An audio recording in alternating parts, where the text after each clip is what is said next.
good morning set එකටම ඉතින් අර සිකුරාදා දවසේ මොකෝ වෙන්නේ සතියකුත් ඉවර වෙගෙන එනවා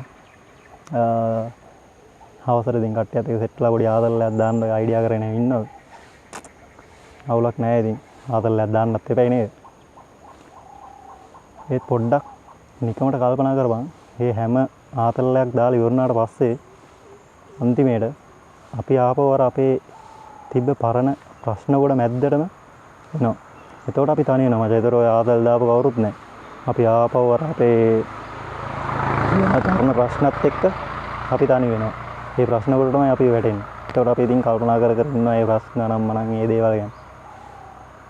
එහෙම අර නිකන් අර හිතුණු ගමන් අපි නිකන් අර ආතල් දානවනේ සෙට් වෙලා.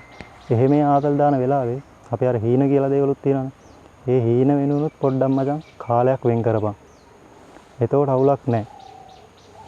ආතලුත් දාපන් ඒ හැමදේම කරලා ඔක්කොම බැලන්ස් එකේ කරන් යන්න අපි පොඩ්ඩක් try කරන්න ඕනේ. මොකද අර తాවකාලික සතුටකට වඩා ස්ථීර දියුණුවක් වෙනුවෙන් මහන්සි වෙන එක ගොඩක් වටිනවා. ඒක සාමාන්‍යයෙන් අපිට තේරෙනවා. ඒ කියන්නේ තේරෙන්නත් චුට්ටක් කල් ගිහිල්ලා ඉතින් අපිට ඒක තේරෙන්නේ. තේරෙද්දි කල් ගිහිල්ලත් ඉවරයි.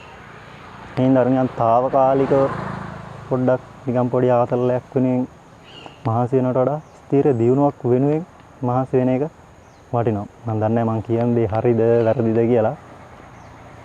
පොඩ්ඩක් ඒ විදිහට try කරලා බලන්න. තමන්ගේ දේවල් වෙනුවෙන් මහන්සි වෙලා පොඩ්ඩක් තමන්ගේ පැත්තෙන් හැමදේම බැලන්ස් කරන් යන්න බැලුවොත් වටිනවා.